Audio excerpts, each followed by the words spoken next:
მოგესალმებით, თქვენ უყურებთ და უსმენთ ეკაბერიძის რადიო საათს რადიო მაესტროზე. ამერიკა სრულ მზადყოფნას გამოთქვამს ირანში ბირთვული იარაღის შექმნა აღკვეთოს. ამ მიზნის მისაღწევად დღის წესრიგიდან არანაირ ზომას არ გამოურიცხავ, განაცხადა დღეს ამერიკის პრეზიდენტმა. რა ზომები შეიძლება გამოიყენოს ამერიკის შეერთებულმა შტატებმა ირანის წინააღმდეგ და რა როლი შეიძლება შეასრულოს სამხედრო კონფლიქტის შემთხვევაში საქართველომ. ამ თემაზე დღეს ირაკლის ესიაშვილთან ვისაუბრებთ. ჩვენი ტელეფონის ნომერია 2-409-460. თქვენ შეგიძლიათ დარეკოთ მაესტრო სტუდიაში და დასვათ შეკითხვა პირდაპირ ეთერში. ან გამოთქვათ თქვენი მოსაზრება აღნიშნულ თემაზე. ბატონო ირაკლი, მოგესალმებით. მოგესალმებით, მადლობა მოწვევისთვის. მადლობა მობრძანებისთვის. თუმცა ობამამ გავაგრძელებ საუბარს მისი განცხადების შესახებ.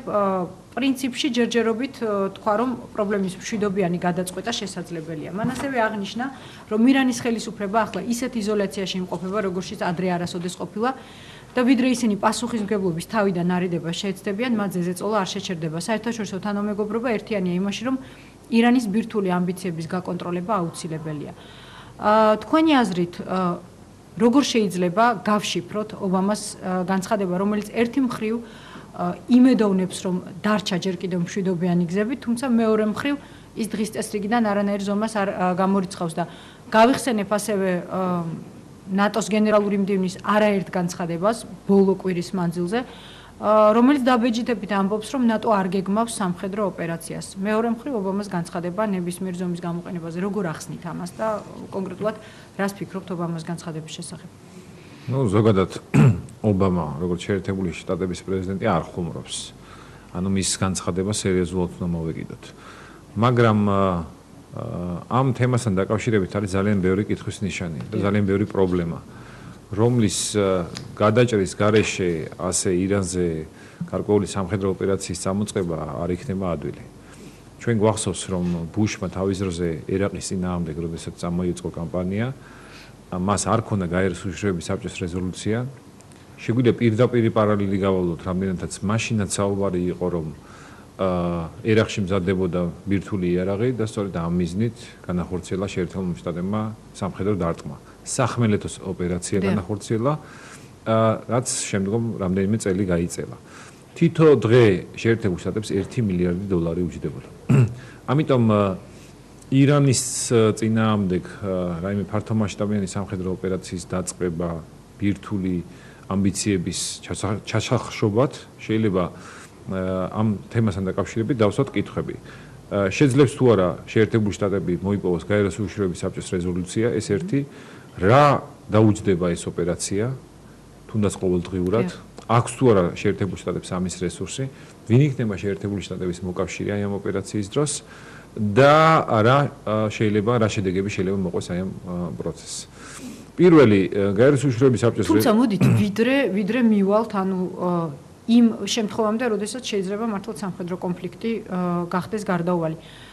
რა მშვიდობიანი რესურსი არსებობს იმისთვის, რომ შეაჩერონ ირანის მხრიდან ურანის გამდიდრება, რადგან პირდაპირ ამბობს ამერიკის შეერთებული შტატების პრეზიდენტი, რომ არ უნდა მისცენ ირანს საშუალება შექმნან ბირთვული იარაღი.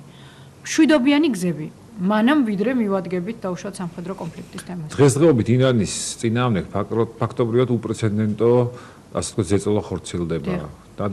ემბარგო არის დადებული, ასევე ირანთან ფაქტობრივად ეკონომიკური ურთიერთობა შეწყვეტილია ყველა ცივილიზებულ სამყაროსთან. თუმცა რამდენად აზარებს ბატონო ირაკლი, რა კი შევეხეთ ემბარგოს თემას, ემბარგო დაედო რამდენიმე დღის წინ 23 იანვარს ირანის ნავთობს, თუმცა ნაწილობრივ, რადგან აქ საუბარია ნედლ ნავთობზე და ვისაც აქვს უკვე კონტრაქტი, კონტრაქტის დასრულების ვადამდე თუ არ ვთქვი ივლისამდე ეს კონტრაქტები რჩება ძალაში. მეორე მხრივ ირანის ეს ევროპის მხრიდან ევროკავშირმა დაადო ხოლმე სანქციები. მიჩნეულია, რომ ირანის ნავთობის მთავარი მომხმარებელი სულაც არ არის ევროპა, არამედ არის დაუშვათ ჩინეთი და ასევე ინდოეთი. რამდენად ეფექტური შეიძლება იყოს ეს სანქციები? გარკვეულ ზემოქმედებას რა თქმა უნდა მოახდენს, მაგრამ უნდა ვთქვათ და ვაღიაროთ, რომ ირანი რეგიონში არის ერთ-ერთი ყველაზე განვითარებული და წარმატებული ქვეყანა. მას შეუძლია საკუთარი რესურსით უზრუნველყოს 80 მილიონი მოსახლეობა. ასე რომ ამ ზეწოლამ შეიძლება შედეგი გამოიღოს, შეეძლო შედეგი გამოიღო იმ შემთხვევაში, თუ ირანი იქნებოდა დემოკრატიული სახელმწიფო და გარკვეული, ასე ვთქვათ, სოციალური პრობლემები გახდებოდა ხელისუფლებაზე ზეწოლის საფუძველი, რაც ირანში არ მოხდება.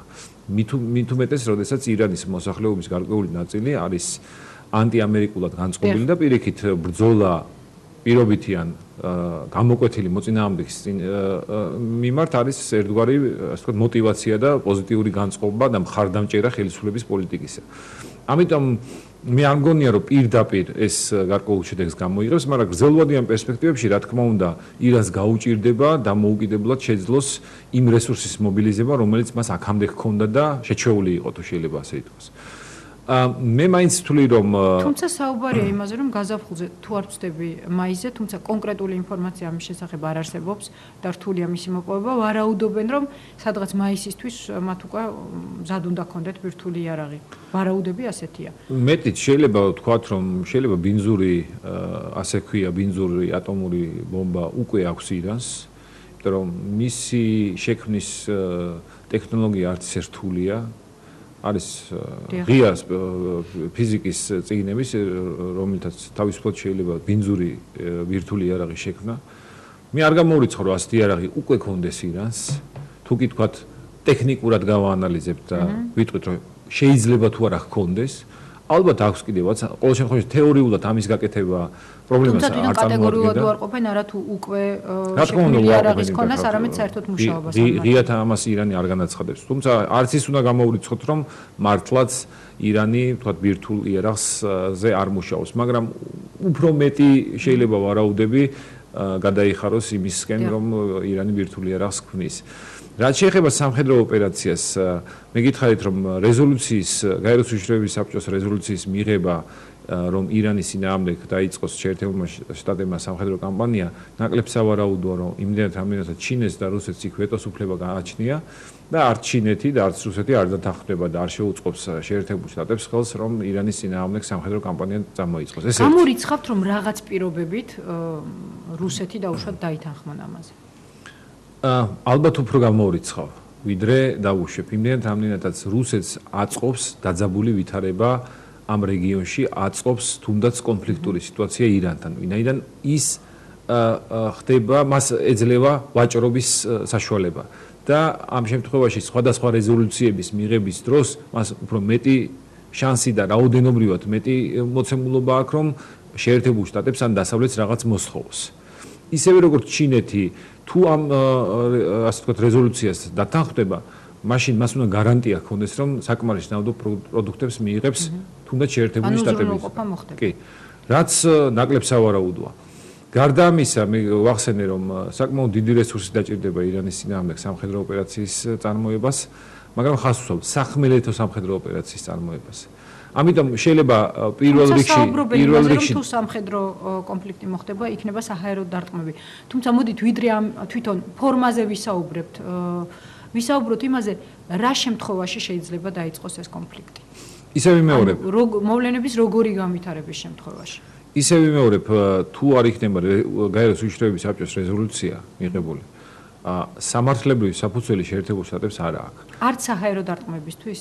რაც შეეხება საჰაერო დარტყმებს, მან უნდა დაარწმუნოს გაეროს უშიშროების საბჭო, რომ იქ ხდება ბირთვული იარაღის შექმნა. მას უნდა ქონდეს შესაბამისი მტკიცებულებები. ძალიან დიდი კრიტიკის ქვეშ მოექცა თავის დროზე ბუში, როდესაც მან განახორციელა წერტილოვანი დარტყმები ერაღზე, მაგრამ შემდგომ უკვე სახმელეთო ოპერაციის დასრულების შემდგომ აღმოჩნდა და კომისიამ დაასვნა, რომ იქ ბირთვულ იარაღს არ აწარმოებდნენ.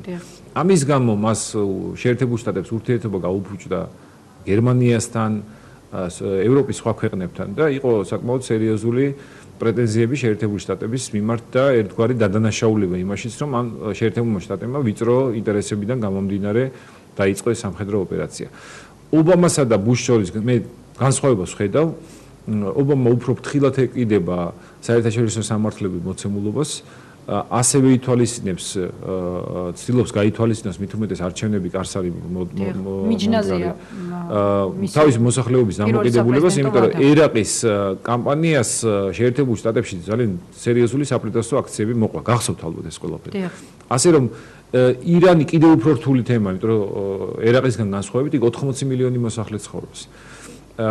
ისე ვიმეორებ, თუ სახმელეთო ოპერაციასთან გვექნება საქმე, შეერთებულმა შტატებმა საკმაოდ სერიოზული სამხედრო ძალები უნდა გადაისრულოს და დღე ალბათ მინიმუმ 4-5 მილიარდი დოლარი დაუჯდება შეერთებულ შტატებს, რაც არის კოლოსალური თანხა და დღეს ჩემი აზრით შეერთებულ შტატებს არ აქვს იმის რესურსი, მეტიც ყველა საუბრობს მოსალოდნელ ეკონომიკურ კრიზისზე, როგორც შეერთებულ შტატებში, ევროპაში უკვე ეს მძვინვარებს. ამიტომ შეერთებული შტატები სავარაუდოდ პარტნიორს მოკავშირეს ამ მიმართულებით მოკავშირის პოვნა გაუჭირდება ყოველ შემთხვევაში ევროპაში, შეიძლება თქვა ისრაელი იყოს ან დიდი ბრიტანეთი. თუმცა სანქციები სწორედ ევროპამ მიიღო ევროსაბჭომ და ასევე გაკეთდა კეთრინ ეშტონის მიერ განცხადებები იმასთან და სანქციები ერთია, მაგრამ სამხედრო ოპერაციაში მონაწილეობა მეორე არის. თქვენ ხედავთ რომ საფრანგეთი დაიმუქრა ერაყიდან საკუთარი ძალების გაყვანით იმის გამო რომ იქ გარკვეული ტრაგედია მოხდა. ასე რომ ამ კრიზისულ ვითარებაში, სიტყვა კრიზისი დღეს მსოფლიოში ყველაზე პოპულარულია, ამ კრიზისულ ვითარებაში შეერთებული შტატებიდან ამ ხელა მასშტაბის სამხედრო ოპერაციის წამოწყება ნაკლებ სავარაუდოა. ანუ რჩება ერთადერთი წერტილოვანი დარტყმები. მაგრამ წერტილოვან დარტყმებსაც თავისი სერიოზული უარყოფითი მხარე აქვს. ერთი ის რომ ჩვენ არ ვიცით ირანის რეაქცია რა იქნება. რა შეიძლება იყოს ირანის რეაქცია? პირველ რიგში რაც აქვს საკუთარი თავდაცვითი სისტემა, მათ შორის ჰაერსაწინააღმდეგო სისტემები, მათ შორის აქვს სხვადასხვა ტიპის ბალისტიკური რაკეტები. და ამ წერტილოვანი დარტყმების გამო შეიძლება ირანმა რაკეტები გაისროლოს, თქვათ, ისრაელის მიმართულებით. ჩვენ არ ვიცით, შეძლებს კი ისრაელი ყველა რაკეტის მოგერიებას.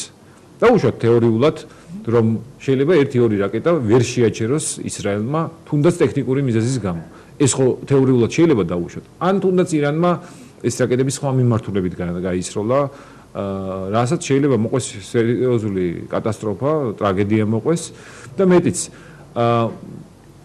ირანი დღეს იდეოლოგიურად არის განწყობილი ანტიდასავლური განწყობები არის ირანში იდეოლოგიურ დონეზე. ამიტომ არ არის გამორიცხული რომ თუნდაც წერტილოვანმა დარტყმებმა არ გამოიწვიოს სხვა ტიპის კონფლიქტის პროვოცირება მთლიანად რეგიონში და მთელ მსოფლიოში, იმიტომ რომ თქვენ კარგად ხედავთ, რომ დღეს სიმეტრიული ომები ფაქტობრივად გაქრა არ არსებობს და სუსტი იბრძვის როგორც წესი ტერორისტული მეთოდებით ასიმეტრიულად უდგება წინააღმდეგობას, ამიტომ არ არის გამორიცხული, რომ მთელ მსოფლიოში გაჩაღდეს ტერორისტული ომი ამ შეერთებული შტატების კამპანიის გამო. ანუ რა უფრო დიდ საფრთხეს წარმოადგენს დღეს მსოფლიო წესრიგისთვის? ის რომ ირანს არ მიეცეს საშუალება შექმნას ბირთვული იარაღი, თუნდაც სამხედრო დარტყმის საშუალებით, თუ ის რომ ირანს მიეცეს საშუალება, ანუ აიცილონ ომი თავიდან და შესაძლებელია ამასობაში ირანმა შექმნას ბირთვული იარაღი. რომელია თქვენი აზრით მეტი საშიშროება? ნებისმიერ შემთხვევაში თუ კი რუქაზე გამოჩნდება ახალი სახელმწიფო, რომელსაც ექნება ბირთვული იარაღი, ეს არის საფრთხის მატარებელი მთლიანად მსოფლიოსთვის, დედამიწისთვის და რა თქმა უნდა პირველ რიგში მეზობელი ქვეყნებისთვის. ის რომ უკანონოდ აქვს ბირთვული იარაღი სამ ქვეყანას, ეს არის ინდოეთი, პაკისტანი და ისრაელი და სწორედ მათ შუაშია მოქცეული ირანი. და ირანი ცდილობს საკუთარი უსაფრთხოების უზრუნველსაყოფად გაამართლოს ის, რომ მე იძულებული ვარ შევქმნა ბირთვული იარაღი. ამიტომ თუ პრობლემა დგას იმაში, რომ სამი სახელმწიფოს შუაში მოქცეულია უდიდესი სახელმწიფო ირანი, რომელსაც აქვს პრეტენზია, რომ ის იყოს რეგიონში ერთ-ერთი ყველაზე ძლიერი და წამყვანი ქვეყანა, მას აქვს გარკვეული უსაფრთხოების პრობლემა, მათ შორის ისრაელთან მიმართებაში. ამიტომ საუკეთესო გამოსავალი იქნება, რომ მხარეები შეთანხმდნენ და გარკვეული უსაფრთხოების პოლიტიკური გარანტიები მიიღონ. მაგრამ როგორც ჩანს ირანთან ურთიერთობა ვერ ლაგდება, მიუხედავად იმისა, რომ მე როგორც ვიცი, შეერთებული შტატების მხრიდან არაერთი არაოფიციალური დიპლომატიური ურთიერთობა დამყავდა ირანის პრეზიდენტთან, რომ როგორმე პრობლემა მოეგვარებინათ და შეთანხმებას მიეღწიათ. მაგრამ როგორც ჩანს ერთმანეთის მიმართ ნდობის ხარისხი არის ძალიან დაბალი და ვერ ხდება ირანის დარწმუნება იმაში, რომ მის წინააღმდეგ არც ისრაელს და არც სხვა ქვეყნებს არ ექნება, ასე ვთქვათ, რაიმე ბოროტის რახვები.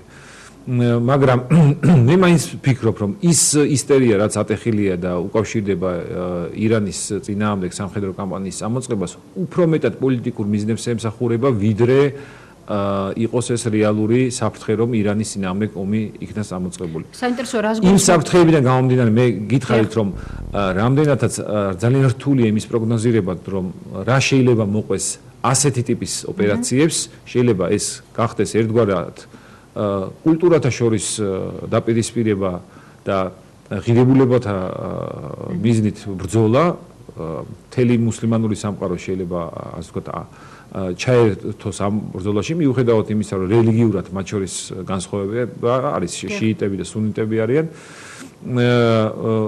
იმდენად არაპროგნოზირებადია, როგორ შეიძლება გამართლდეს მოვლენები, ასევე არაპროგნოზირებადია ის რისკები და საფრთხეები, რომელსაც აი ამ კონფლიქტში შეიძლება მოყვეს და ასევე იმდენად ძვირად ღირებულია ეს ოპერაცია, რომ მე ნაკლებად მგონია, რომ შეერთებული შტატები წავიდეს, ასე ვთქვათ, ამ გზით და სამხედრო ძალა გამოიყენოს. თქვენ ახსენეთ პოლიტიკური მიზნები, აუცილებლად მინდა ამაზე დავკონკრეტდეთ, თუმცა მანამდე მაყურებელია ეთერში, მოდით მოვუსმინოთ შეკითხვას. გისმენთ ეთერში ხართ?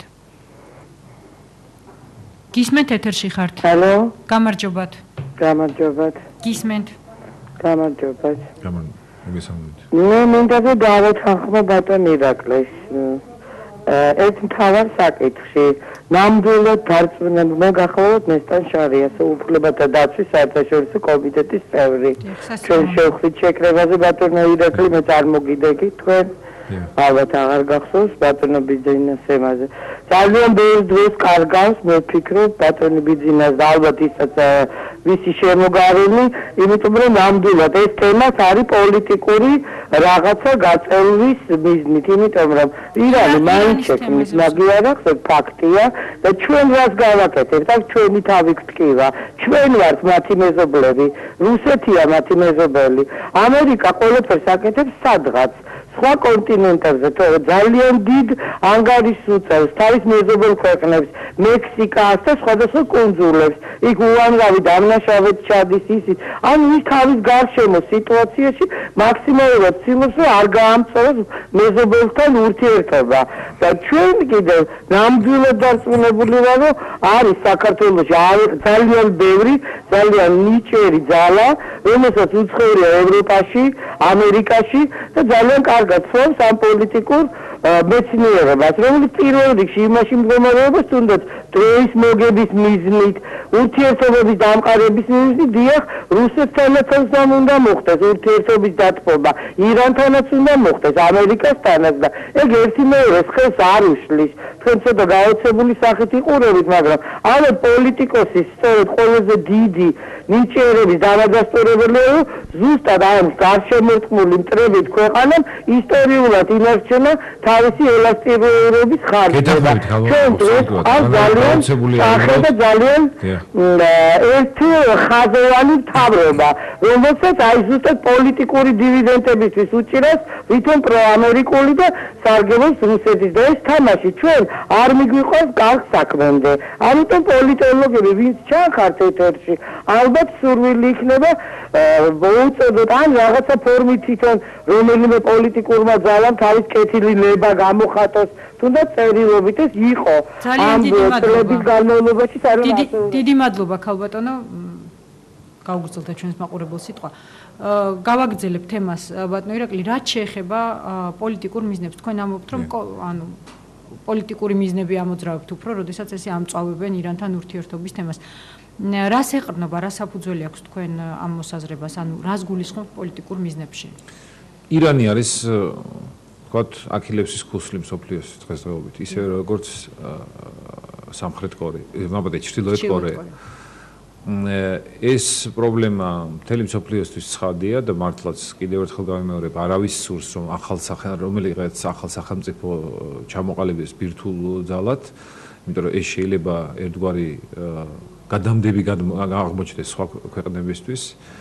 ამიტომ ირანის მოგვარება არის პოლიტიკური პრესტიჟის ამბავი და ვინ უნდა ითავოს თუ არა შეერთებულმა შტატებმა, იმდენად რამდენადაც ევროპა მაინც ინდიფერენტულია და როგორც წესი მსოფლიო პრობლემებს უფრო მეტად შეერთებული შტატების, ასე ვთქვათ, ლოკომოტივს მიყვება. შეერთებულ შტატებში არის არჩევნები და ცხადია ეს ყველაფერი დაკავშირებულია პოლიტიკურ მიზნებთან. ობამას ერთი მხრივ ადარდებს ცხადია მსოფლიოში უსაფრთხოების საკითხი, მაგრამ მეორეს მხრივ ამ თემის აქტუალიზაცია, შეერთებული შტატების ძალის დემონსტრირება ამ პრობლემის მიმართ, ასე ვთქვათ, აქტიური დამოკიდებულება არის მისთვის ერთგვარად პოლიტიკური ქულების მომტანი და როგორც ეს თეორიაში მიღებულია, რომ თუ გსურთ, რომ კონფლიქტის ასე ვთქვათ, მოგვარების გზები გამოჩნდეს, უნდა მოხდეს მისი ესკალაცია.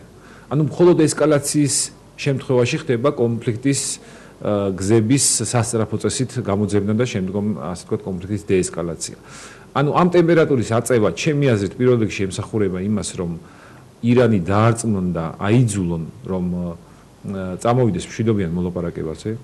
ეს რა თქმა უნდა თავის მხრივ იქნება პოლიტიკური წარმატება და შედეგი მსოფლიოსთვის და ამ შემთხვევაში მის ინიციატორისთვის ობამასთვის და ეს ერთგვარად იქნება პრობლემის, ანუ ბირთვულ საკითხთან მიმართებაში პრობლემის მოგვარების დასაწყისი. ასე რომ ესკალაციის გარეშე ირანი ჩვეულებრივად დაჯდებოდა და გააგრძელებდა საკუთარი ბირთვული იარაღის შექმნას. თუ უკვე შექმნილი არ აქვს, ესეც უნდა დავსვათ მუდმივად ეს საკითხი. ამიტომ მე ვფიქრობ, რომ ეს ყველაფერი, ანუ დაძაბულობის მატება უკავშირდება პოლიტიკურ მიზნებს, უკავშირდება იმას, რომ აი ამ დაძაბულობის ფონზე უფრო მეტი ზეწოლა მოხდეს ირანზე და ირანი აიძულონ, რომ შეაჩეროს ეს ბირთვული პროგრამა, ან დაუშვას თუნდაც, ასე ვთქვათ, ექსპერტები, რომლებიც შეამოწმებენ, როგორც ეს მიღებული არის პრაქტიკაში. თუმცა პოლიტოლოგებს შორის არსებობს ასეთი აზრიც, რომ სწორედ ირანის ხელისუფლებას შეიძლება სურდეს დღეს სამხედრო კონფლიქტი იმისთვის, რომ მოახერხოს ძალაუფლების შენარჩუნება. თქვენი აზრით არსებობს თუ არა მხარე დღეს, რომელსაც მართლაც შეიძლება სურდეს კონფლიქტის ესკალაცია? ვფიქრობ, არ არსებობს ასეთი მხარე. ანუ არც ირანის ხელისუფლება არ ვეთანხმები არანაირად, იმდენად რამდენადაც ირანს გარკვეული პოზიციები რეგიონში უკვე აქვს. ერთადერთი ამ კონფლიქტის ესკალაციით შეიძლება უკეთესი გზა გამოჩნდეს როგორც ირანისთვის, ისე დასავლეთისთვის, რომ ეს პრობლემა მოგვარდეს და გადაიჭრას. მათ შორის, როგორც გითხარით, ირანისთვის პრობლემა არის ის, რომ ისრაელი უკანონოდ ფლობს ბირთვულ იარაღს, პაკისტანი, ინდოეთი, ასევე მისი მეზობლები არიან და უკანონოდ ფლობენ ბირთვულ იარაღს. მისთვის უსაფრთხოების საკითხი არის ძალიან მნიშვნელოვანი. ამიტომ ამ ესკალაციის პირობებში შეიძლება დასავლეთი წავიდეს გარკვეულ დათმობებზე და დათანხმდეს მისთვის გარკვეული ზომის უსაფრთხოების უზრუნველყოფაზე. მაგალითად ის, რომ რაკეტები არ იყოს მიმართული ირანის წინააღმდეგ. რაც შეეხება უშუალოდ კონფლიქტის, ასე ვთქვათ, მსურველებს, მეტიც მე ვფიქრობ, რომ უფრო დაძაბული ფონი აწყობს ბევრ ქვეყანას, მათ შორის პირველ რიგში რუსეთს. იმიტომ დაძაბულობის შემთხვევაში რუსეთი ჩნდება როგორც ერთ-ერთი, ასე ვთქვათ, ძლიერი აქტორი, რომელსაც გაეროში აქვს უშუალო საბჭოში აქვს ვეტოს უფლება და შესაბამისად რუსეთი ყველა სჭირდება განსაკუთრებით იმათ, ვინცაც სურს ამ მიმართულებით გააქტიურება. ასევე რუსეთი დაინტერესებულია, რომ დაძაბულობის შემთხვევაში ირანმა ისურვოს რუსეთის თანამონაწილეობა და შუამავლობა, აქაც რუსეთი გულებს წერს. ასევე შეიძლება იგივე ითქვას ჩინეთზე. იმიტომ რომ ჩინეთი დღეს ეკონომიკურად ძალიან სწრაფად ვითარდება, მაგრამ რაც უფრო ვითარდება, მით უფრო არ ყოფნის ეს რესურსი. განსაკუთრებით საუბარია ნავთობპროდუქტებზე და სულ უფრო მეტი მომხმარებელი ხდება. ირანი მისთვის არის ძირითადი წყარო ნავთობპროდუქტების მომარაგების თვალსაზრისით. ამიტომ დაძაბულობის შემთხვევაში ჩინეთსაც შეუძლია ასე ვთქვათ პოზიტიური როლი ითამაშოს, მაგრამ ამ პოზიტიური როლის თამაშით ხადია ის დაინტერესებულია საკუთარი სახელმწიფო ინტერესებით და შეიძლება ასევე სარგებელი ნახოს. თავის დროზე გახსოვთ, როდესაც ირანთან მიმართებაში იყო დაძაბულობა, მაშინ რუსეთმა შესთავაზა ირანს, რომ მე ავაშენებ ბირთვულ რეაქტორებს, იმიტომ რომ ირანი ხმამობდა, რომ ეს მხოლოდ მშვიდობიანი მიზნების რუსეთი ეუბნებოდა, რომ მე ავაშენებ ირანში ბირთვულ რეაქტორებს, თუ მშვიდობისთვის გჭირდებათ, მე მოგაწვდით ბირთვულ ენერგიას და შესაბამისად მე ვიქნები პასუხისგებელი იმაზე, რომ ამ ბირთვული რეაქტორების ფარგლებში ურანის გამდიდრება არ მოხდება და შემდგომ ბირთვული იარაღის შექმნა არ მოხდება. ამ შემთხვევაში ხო ხედავთ, რუსეთი წმინდა ეკონომიკურად დაინტერესდა და საკმაოდ სერიოზულ სარგებელს ნახავდა და იცით, რომ ირანში რამდენიმე რუსული ბირთვული რეაქტორი არის. რაც თავისთავად ირანს აძლევდა იმის გარანტიას, რომ შეერთებული შტატები ან ნატო არ დაარტყავდა რუსულ ბირთვულ რეაქტორებს, რაც ხვდებით, რომ უფრო სერიოზული, ასე ვთქვათ, კატასტროფის მომტანი შეიძლება ყოფილიყო.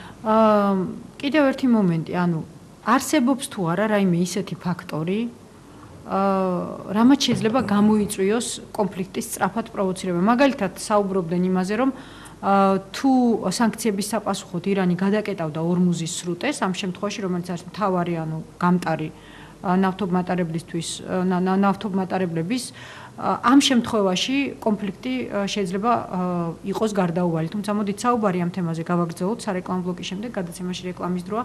ირაკლი სესიაშვილია ჩვენი სტუმარი, 249-460-ია ჩვენი ტელეფონის ნომერი. ბატონო ირაკლი, უშვებთ თუ არა რაიმე ისეთ მოსალოდნელობას, ისეთ პერსპექტივას, რამაც შეიძლება დააჩქაროს მოვლენები და დაუშვათ დააჩქაროს დარტყმა ირანზე. თუნდაც ანუ კონკრეტულ ფაქტად რომ ავიღოთ, საუბარი იყო იმაზე, რომ შეიძლებოდა სანქციების საპასუხოდ ირანს გადაეკეტა ორმუზის სრუტე, რაც ძალიან მნიშვნელოვანია ნავთობმატარებლების მოძრაობის თვალსაზრისით. და შეიძლებოდა ეს ქცეულიყო კონფლიქტის მიზეზად. ანუ უშვებთ თუ არა, რომ ასეთი რამ შეიძლება მოხდეს და ამ შემთხვევაში დაუშვათ იგივე გაეროს რეზოლუციის მიღებაც არ გახდეს პრობლემა ამ თვალსაზრისით. ზოგადად კრიზისების დროს მიღებულია, რომ სახელმწიფოები იყენებენ ყველა მათ ხელთ არსებულ ზეწოლის მექანიზმს. ამ შემთხვევაში იგივე გახსოვთ რუსეთმა თავის ძრზე შუა ზამთარში გაზი გადაგვიკეტა. დიახ. ირანს რა ქონდა, ერთადერთი მას რაც აქვს ის რაც დასავლეთს სჭირდება, ეს არის გაზი და ნავთობი და ამ შემთხვევაში ის ყურე, რომლითაც მარაგდება მთელი მსოფლიო. ადგა და გადაკეტა. ანუ მანაც საკუთარი კბილები გამოაჩინა. ეს ერთგვარი თამაში არის შესაძლებლობების, ასე ვთქვათ, დანახვის საკუთარი ძალის დემონსტრების თვალსაზრისით. რა თქმა უნდა, ეს ნაბიჯი ერთგვარი პროვოკაციაც იყო, ანუ შესაძლოა შეიძლება ამ შემთხვევაში ირანმა მოშინჯა, რომ გამოიყენებს კი შეერთებული შტატები ამ შემთხვევაში ძალას. ანუ ზედმეტი პროვოცირებაც შეიძლება საფრთხის მატარებელი იყოს, იმიტომ რომ შენ თუ მიდიხარ პროვოკაციაზე და ამ შემთხვევაში უკვე არ იყენებ ძალას, ეს შენი სისუსტის მაჩვენებელია. ანუ თუ უკეტავ სრუტეს, იმის თავიც უნდა კონდეს, რომ თუ მოწინააღმდეგე ასევე ასე ვთქვათ, საპასუხო რეაქცია ექნება, ეს ძალა გამოიყენო. მე ვფიქრობ, რომ ამ ყურეს გადაკეტვით ბევრი არაფერი არ შეიცვლება, იმდენად რამდენადაც ამან როგორც ჩვენ სულად იგვანახა დიდი ზეგავლენა ვერ მოახდინა სიტუაციაზე, თუმცა ყველაფერი დამოკიდებულია დროზე. თუ ეს კონფლიქტი შევიდა ჩიხში და გაიწელა დროში, რა თქმა უნდა, ამას სერიოზული ასე ვთქვათ, ზეგავლენა ექნება ეკონომიკაზე და ეკონომიკურ კრიზისსაც შეიძლება ხელი შეუწყოს, იმიტომ რომ ნავთობი სავარაუდოდ გაძვირდება, იმიტომ რომ 40% სწორედ აი ამ ყურეზე გადის. გარდა ამისა, დაახლოებით 20% მთელი მსოფლიო მარაგების ირანს გააჩნია. ასევე გაზის ძალიან დიდი რესურსები. ამიტომ მე მიმაჩნია, რომ უფრო მეტი საფრთხე დაკავშირებულია ირანის რეაქციასთან, ვიდრე დასავლეთის სავარაუდო ამოცანასთან, რომ სამხედრო ძალა გამოიყენოს ირანის წინააღმდეგ. მე უფრო მეშინია, რომ ირანმა არ მოახდინოს პროვოცირება და ამ შემთხვევაში გარკვეული რაკეტები არ მიმართოს თუნდაც გაფრთხილების თვალსაზრისით, თუნდაც ისრაელისკენ ან იმ სამხედრო გემებისკენ, რომელიც აი ამ სრუტეში მთლიანად არიან განთავსებული. რაც შეიძლება მაპროვოცირებელი იყოს. რამდენად მაღალია ამის ალბათობა? ნაკლებად. ყოველ შემთხვევაში შეიძლება სუბიექტურად უდგები და მინდა რომ ასეთი კონფლიქტი არ გაჩაღდეს, იმდენად რამდენადაც ეს კიდევ ერთხელ ვიმეორებ, გაუზომავი და არაპროგნოზირებადი საფრთხეებთან და რისკებთან არის დაკავშირებული. მათ შორის ჩვენ ქვეყანასთან მიმართებაში, ჩვენ ძალიან ახლოს ვართ ირანთან, ეს ერთი. ეს ცალკე საუბრის თემა როგორ იქნება წერტილოვანი დარტყმები, ჩვენ არ ვიცი რა ობიექტებზე მოხდება წერტილოვანი დარტყმები. ღმერთმა დაგვიფაროს და ეს მოხდეს ბირთვულ რეაქტორებზე და შესაბამისად შეიძლება ჰაერით ბირთვული ამონაფრქვევები წამოვიდეს ჩვენი მიმართულებით და ეს რა თქმა უნდა არანაირად არ გვაწყობს. ეს ერთი. მეორე, ფართომასშტაბიანი კონფლიქტის შემთხვევაში ლტოლვილთან აკაც უნდა ველოდოთ, რაც ასევე არ გვაწყობს, მით უმეტეს, როდესაც უვიზო რეჟიმი გვაქვს და შეიძლება ბოლო პერიოდში თუ კი ირანის მოსახლეობამ გარკვეული საფრთხე იგრძნო, ჯერ კიდევ ომის დაწყებამდე შეიძლება გარკვეული მოძრაობა დაიწყოს, თუნდაც ჩვენი მიმართულებით, იმიტომ რომ გეოგრაფიულად. ანუ ზურგის ფუნქცია ექნება საქართველოს კონფლიქტის, სამხედრო კონფლიქტის შემთხვევაში? ესე იგი, რაც შეეხება საქართველოს როლს და სავარაუდო თანამონაწილეობას, მე ვფიქრობ, რომ შეერთებული შტატები საქართველოს არ განიხილავს როგორც იმ მხარეს, რომელიც უშუალოდ ჩართული იქნება, თუნდაც ლოჯისტიკურად ამ კონფლიქტში. რატომ ფიქრობთ ასე? ერთი, იმიტომ რომ ჩემი აზრით ფართომასშტაბიან, ანუ სახმელეთო ოპერაციას გამორიცხო იმ კატასტროფების გათვალისწინებით, სავარაუდო კატასტროფების გათვალისწინებით. თუ წერტილოვან დარტყმებზე გვაქვს საუბარი, საჰაერო დარტყმებია და შესაბამისად ყველა საჰაერო დარტყმა სავარაუდოდ განხორციელდება ავიამზიდებიდან. ეს ერთი, ან ისრაელიდან. ამ შემთხვევაში ლოჯისტიკურადაც ჩვენი თუნდაც გეოგრაფიული სიახლოვე არაფრის მომტანი არ არის და არ წაადგება. გარდა ამისა, შეერთებული შტატები ითვალისწინებს საქართველოსში არსებულ უსაფრთხოების გარემოს, რუსეთის სამხედრო ბაზებს, რომლებიც არიან შემოჭრილი ქვეყნის შუაგულში და რა თქმა უნდა, არ აქვს რუსეთს სურვილი, რომ ასეთ ვითარებაში კიდევ ერთი სერიოზული მოწინააღმდეგე რუსეთის სახით გააჩინოს, იმიტომ რომ როგორც კი აქ სამხედრო ბაზა გამოჩნდება ამერიკული, რუსეთი იტყვის, რომ ეს არის ჩემთვის საფრთხის მატარებელი და დამატებით ძალებს შეიყვანს ცხინვალში და სოხუმში. ანუ რამდენად შეიძლება გაამწვავოს საქართველოსა და რუსეთს შორის ურთიერთობა შესაძლო კონფლიქტმა ისრაელში? ანუ ამას დავამატებთ დაუშვათ ბოლო პერიოდში მომხდარ მოვლენებს, იმ განცხადებებს, რომელიც რუსეთის პრემიერ-მინისტრმა გააკეთა საქართველოსთან დაკავშირებით, იმას, რომ შემოდგომაზე დაგეგმილია წვრთნები კავკასია 2012, რომელთან დაკავშირებით პირდაპირ არის მიზნები გაცხადებული, ანუ ამ წვრთნების მიზანია, ასე ვთქვათ, მომზადება ან ირანთან დასავლეთის შესაძლო კონფლიქტისთვის, ასევე კავკასიაში შესაძლო კონფლიქტებისთვის. ანუ აი ამ ვითარებიდან გამომდინარე გლობალურად რომ განვიხილოთ, რა განვითარება შეიძლება ჰქონდეს ირანთან კონფლიქტის შემთხვევაში საქართველოს-რუსეთის ურთიერთობა? თუ საერთოდ არ იმოქმედებს. კიდევ ერთხელ ვიმეორებ, უნდა პირველ რიგში განსაზღვროთ რა ტიპის სამხედრო კონფლიქტთან გვექნება საქმე. სახმელეთო თუ წერტილოვანი დარტყმები.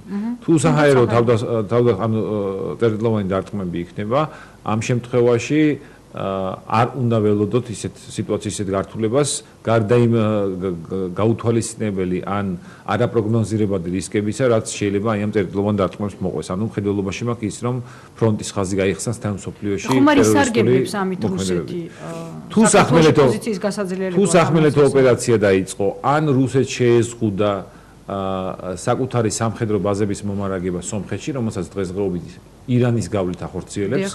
ამ შემთხვევაში რუსეთმა შეიძლება საქართველოს ხელისუფლებას მოსთხოვოს ტრანზიტის უფლების მისცემა იმისათვის, რომ ჩრდილოეთიდან, რუსეთიდან მოხდეს სამხედრო პირთების გადაადგილება და უსაფრთხოების ზომების გაძლიერება სომხეთში არსებულ რუსულ სამხედრო ბაზებისთვის.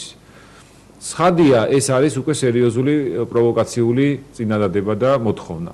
ჩვენ თუ დავთანხმდებით, რამდენად მისაღებია, რომ ოკუპირებული ქვეყანა ხარ და შენს ტერიტორიაზე ოკუპანტი ესე დასეირნობს და ტრანზიტით მოძრაობს, ხო?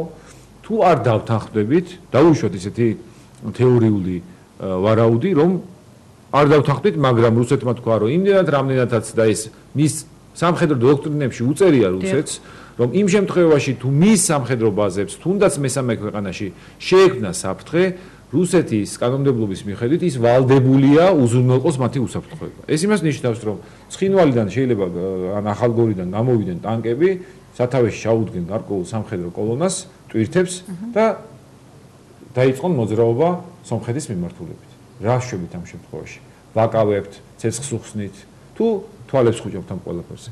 ანუ ეს არის სერიოზული დილემა. მით უმეტეს რუსეთი ამაზე ჩემი აზრით წამსვლელია, თუ შეერთებულ შტატებს არ გაურიგდება ირანის კონფლიქტთან, ირანის საკითხთან დაკავშირებით. ანუ თუ არ ჩააყენებს საქმის გულში, რომ მე ირანს ურტყავ და შენ თუ ხმას არ ამოიღებ და ამ პროცესში ხელს არ შემიშლი, მე შენ კვირდები ამას. ანუ ესეც ვაჭრობის საკითხია. ანუ აქ ჩვენ ძირითადად ახლა მაყურებელი არ დავაბნიოთ ვარაუდებს გამოვთქვათ, ყველა ვერსიას ვიხილავთ, ხო? არანაირად ახლა ეს არ ნიშნავს, რომ მე პირადად რომელიმე კონკრეტული, ასე ვთქვათ, პროექტის, ასე ვთქვათ, აზრი გამაჩნია. ეს არის ვარაუდები, რაც შეიძლება ყველა ის რისკი საფრთხე გავითვალისწინოს. ზარია, ჩვენს ეთერში მაყურებელს მოვუსმინოთ, გისმენთ ეთერში ხართ? გამარჯობა, ეთერში ხართ. ეკა ირაკლი. დიახ. რა არის იცით, მე სააკაშვილმა შემაზიზღა ამერიკელები სხვათა შორის, რომ იცოდეთ. ხო და აი ირანი, ამერიკა, სულ აი როგორ აღიხსნათ, არ ვიცი. კითხვა რაში მდგომარეა ჰიტლერმა და მასონებმა რომ ვერ გაიყვეს ერთმანეთი, სოფლიო რომ ვერ გაიყვეს. იგივე ამერიკა დღესაც რა. კითხვა თუ გაქვთ ბატონი ირაკლისთან? კითხვა რომელი მაქვს იცით? დიახ. ამერიკას უნდა დასხოს ირანი გაამტყუნოს და არ ვიცი რა. ისე ყოველ შემთხვევაში ირანის მხარეზე ვარ. ამ დროს არ დაგავიწყდეთ რომ სუფთა ქართველი ვარ, თუში ვარ მე. კარგი, დიდი მადლობა ზარისთვის. ბატონო ირაკლი. თუმცა ამ თემასაც შევეხოთ. ირანი მიუხედავად ახლა ისტორიულად მუდმივად სპარსეთისგან ჩვენს ქვეყანას ასე ვთქვათ არც თუ ისე კარგი ურთიერთობა ჰქონდა. თუმცა მეგობრები და მტრები პოლიტიკაში მაგრამ დღესდღეობით ირანთან საკმაოდ ნორმალური ურთიერთობა გვაქვს. მათ შორის ეკონომიკური ურთიერთობა, მათ შორის ტურისტებიც მოდიან, მათ შორის ფერეიდანელი ქართველები საკმაოდ დიდი რაოდენობა ბევრი ფერეიდანელი ქართველი ცხოვრობს ირანში. რა თქმა უნდა არ გსურს არანაირად რომ ირანთან კონფლიქტში ჩავერთოთ და მეცაც ვიტყვი მე ხელისუფლებას მოუწოდებ და მოვთხოვ კიდევაც რომ ამ შემთხვევაში მაქსიმალური თავშეკავება იყოს მიუხედავად იმისა რომ შეერთებულ შტატებთან ჩვენს პარტნიორობას სტრატეგიულ თანამშრომლობას უდიდეს პატივს ვცემ და მადლობას ვუხდი მე იმაჩნია რომ ირანთან კონფლიქტში ჩვენი ჩაბმა არის აბსოლუტურად დაუშვებელი. თუმცა რამდენად შესაძლებელია რომ საქართველოს ასე ვთქვათ კონდეს ამ სიტუაციაში ნეიტრალური პოზიცია. სხვა შორის უმრავლესობის წარმომადგენლებმა უკვე განაცხადეს რომ შესაძლო კონფლიქტის შემთხვევაში ანუ ჩვენ უნდა ვიყოთ სტრატეგიული პარტნიორების მხარეს. პირდაპირ თქვა ეს. მეორე მხრივ ანუ თქვენც ახსენეთ ჩვენი მეგობრობა ირანთან და გავიხსენებ ასევე ირანის საგარეო საქმეთა მინისტრის ალი აკბარ სალეხის განცხადებას, რომელმაც მოუწოდა რეგიონში მყოფ ქვეყნებს და საქართველოს სავარაუდოდ იგულისხმება მათ შორის, რომ არ აღმოჩნდნენ ამ რთულ ვითარებაში ჩართული და ისაუბრა იმაზე, რომ ირანს სურს მშვიდობა და სიწყნარე რეგიონში. ანუ საკმაოდ რთულ სიტუაციაში ვართ. ერთ ფაქტს გაგახსენებთ, როდესაც ჩვენ ირანელი მოქალაქე გადავეცით შეერთებულ შტატებს ტერორიზმში ეჭვმიტანელი, რის გამოც ჩვენს საგარეო საქმეთა მინისტრს ბოდიშების მოხდა მოუწია ირანში. იმის გამო რომ აი ეს სიტუაცია დარეგულირებული იყო და ჩვენი ურთიერთობა აწყობილიყო და მადლობა ღმერთს გარკვეულწილად აეწყო და საკმაოდ კარგი ეკონომიკური ურთიერთობა ჩამოყალიბდა ირანთან. რაც შეეხება ჩვენს ჩართულობას მე პირადად ვარ კატეგორიული წინააღმდეგი. ჩვენ არ ჩართულობა სჭირდება მხოლოდ პოლიტიკური ნება და არავინ არ გაიძულებთ რომ ჩაერთოთ. თუმცა არსებობს ანუ პოზიციის გამოხატვის ვალდებულებაც ხომასია საქართველოს ხელისუფლების მხრიდან და დააფიქსიროს თავის. ჩვენი პოზიცია არის რომ ჩვენ ვეწინააღმდეგებით ნებისმიერი ქვეყნის ბირთვულ ამბიციებს, იმიტომ რომ ეს საფრთხეს უქმნის მთელ მსოფლიოს და განსაკუთრებით რამდენადაც ამ რეგიონის ერთ-ერთი სახელმწიფოა, რა თქმა უნდა არ გვაწყობს რომ რეგიონში ან ჩვენს მეზობლად ვინმეს კონდეს ბირთვული იარაღი, ეს კატეგორიულად ვეწინააღმდეგებით. ვეწინააღმდეგებით ასევე იმას, რომ ირანი არ ექცევა საერთაშორისო სამართლის რეგულაციაში და აკეთებს იმას, რაც დაუშვებელია, არ უშვებს მათ შორის ინსპექტორებს. ამასაც ვეწინააღმდეგებით, მაგრამ ეს არ ნიშნავს, რომ აუცილებლად ჩვენ უნდა გავხდეთ კონფლიქტის მონაწილე. ეს ერთი. რაც შეეხება ჩვენი ასე ვთქვათ ხელისუფლების მზადყოფნას, რომ პარტნიორს მხარი დაუჭიროს, მე იმაჩნია, რომ ეს უფრო მეტად არის ვიწრო პოლიტიკური ინტერესებით დაკარნახები, ვიდრე პრაგმატული და სახელმწიფო ინტერესებთან თანხვედრი. და მეცაც გეტყვით, ზოგიერთმა ექსპერტმა გამოთქვა აზრი და ნაწილობრივ ვიზიარებ, რომ სააკაშვილი ობამას შეხვედრის დროს ნაკლებად სავარაუდოა, რომ ობამა ელაპარაკებოდეს სააკაშვილს ირანის პრობლემასთან დაკავშირებით, იმიტომ რომ მე ვერ ვხედავ საქართველოს ჩართულობის აუცილებლობას, მაგრამ სააკაშვილი რის სააკაშვილია თუ არ ჩავიდა და არ შესთავაზა ობამას ასე ვთქვათ. თუმცა რეგიონში საქართველოს არის ამერიკის შეერთებული შტატების მთავარი მოკავშირე, ბატონო ირაკლი, რატომ გამორიცხავთ, რომ ამერიკას სჭირდებოდეს გარკვეულწილად საქართველოს ჰქონდეს რაღაც როლი ამ სიტუაციაში, ამ ვითარებაში? იცით რა, კიდევ ერთხელ ვიმეორებ, თუ ეს იქნება ტვირთების გადაზიდვა, თუ ეს იქნება გარკვეული საკომუნიკაციო წერტილი, ეს არანაირ ასე ვთქვათ პრობლემასთან არ არის დაკავშირებული, მაგრამ თუ ეს იქნება აქ სამხედრო ბაზის განლაგება, შეიძლება ნაწილობრივ ვიფიქროთ, რომ ეს ჩვენი უსაფრთხოებისთვის დამატებითი გარანტიებია, მაგრამ ასევე შეიძლება ეს იყოს უსაფრთხოების სიტუაციის გამწვავების სერიოზული საფუძველი, იმიტომ რომ ვიმეორებ, ჩვენ ვერ ვაკონტროლებთ ცხინვალში და აფხაზეთში არსებულ ვითარებას და დარწმუნებული ვარ, რომ თუ რუსეთსა და შეერთებულ შტატებს შორის არ მოხდება გარიგება ამ ირანის საკითხთან დაკავშირებით, რუსეთი შემოიყვანს მაშინვე დამატებით ძალებს ცხინვალში და აფხაზეთში. რაც არანაირად არ გვაწყობს, იმენად რამდენადაც ნებისმიერი აქ სიტუაციის დაძაბვა ესკალაციას იწვევს, მაგრამ არა ჩვენ სასარგებლოდ, არამედ ჩვენ საწინააღმდეგოდ. ზარია ჩვენს ეთერში, ეს იქნება ბოლო ზარი, რადგან ჩვენი დრო უკვე იწურება. გისმენთ თქვენ ეთერში ხართ. ალო. დიახ, გისმენთ. ჩემი თხოვნა იქნებ მოკლედ ჩამოაყალიბოთ შეკითხვა, რომ ბატონმა ირაკლი მოასწროს პასუხის გაცემა. მე მინდა შევეკითხო ბატონ ირაკლი. დიახ. გისმენთ. ჩვენ ვალდებული ვართ თუ არა რომ ამერიკას მივცეთ ასაფრენის ზოლები, რომ ირანს დაარტყას ამერიკამ ჩვენი პოზიციებიდან. ეს ერთი.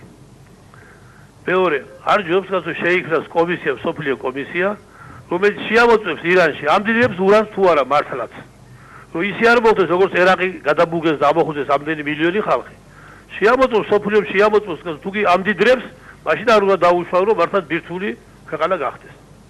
დიდი მადლობა ირაკლი იქნებ გასცეთ. გეთანხმებით მეორე ვერსიაში სავარაუდოდ ეს დაძაბულობა ემსახურება იმას, რომ საბოლოო ჯამში მხარეები შეთანხმდნენ და მშვიდობიანად მოაგვარონ ეს პრობლემა და დაუშვან ინსპექტორები, რაც ალბათ იქნება ყველაზე კარგი გამოსავალი, დამატებით ის, რომ მხარეებს შორის ურთიერთობის დათმობის მიზნით კონკრეტული დიპლომატიური ნაბიჯების გადაიდგას. რაც შეეხება ჩვენი საჰაერო ასე ვთქვათ სამხედრო აეროდრომების ან სხვა ასე ვთქვათ ასაფრენი ბილიკების გამოყენების საკითხი, მე ვფიქრობ, რომ ეს არ არის რეალისტური, მით უმეტეს, როდესაც ნებისმიერ ასეთ სამხედრო ოპერაციას სჭირდება კარგად გამართული, ტექნიკურად უზრუნველყოფილი სამხედრო ასე ვთქვათ აეროდრომები, რომელსაც სჭირდება ტექპერსონალი, რომელსაც სჭირდება შესაბამისი ასე ვთქვათ ტექნიკური მხარდაჭერის ბოქსები თუ როგორც გარაჟები და ასე შემდეგ. ანუ აქ მთელი რიგი ტექნიკური საკითხია, რომელიც ასე მარტივად არ წყდება და შეიძლება ასეთი ტექნიკური აეროპორტის მომზადებას რამდენიმე წელიც კი დასჭირდეს, რომ ისმან გამართულად იმუშაოს. მით უმეტეს ამის აუცილებლობა არ არის, არ არსებობს ავიამზიდები და ირანთან მიახლოება არც ერთულია, მით უმეტეს აქეთ ერაყია, იქით ავღანეთია და თუ დაჭირდა შეერთებულ შტატებს გამოიყენებს იმ ბაზებს, რომელიც უკვე მოქმედებს და არა იმ ბაზებს, რომლებიც ასევე თავისთავად უსაფრთხოების რისკებთან არის დაკავშირებული. ძალიან დიდი მადლობა. ირაკლი სესიაშვილი იყო ჩვენი სტუმარი. თქვენ უყურებდით და უსმენდით ეკაბერძის რადიოსააც. მე 10 საათზე შეგხვდებით. დღეს პირდაპირ საუბარი საერთაშორისო გამჭვირვალობა საქართველოს წარმომადგენელთან ნინა ხატისკაცთან იქნება. ჩვენი საუბრის თემა იქნება საარჩევნო გარემო. დღეს არასამთავრობოები ხვდებიან პარლამენტის იურიდიული კომიტეტის თავმჯდომარეს. ასე რომ 10 საათამდე გემშვიდობებით. ჩვენს ეთერს კი ზუსტად 6 საათზე გააგრძელებს საინფორმაციო გამოშვება. დროებით.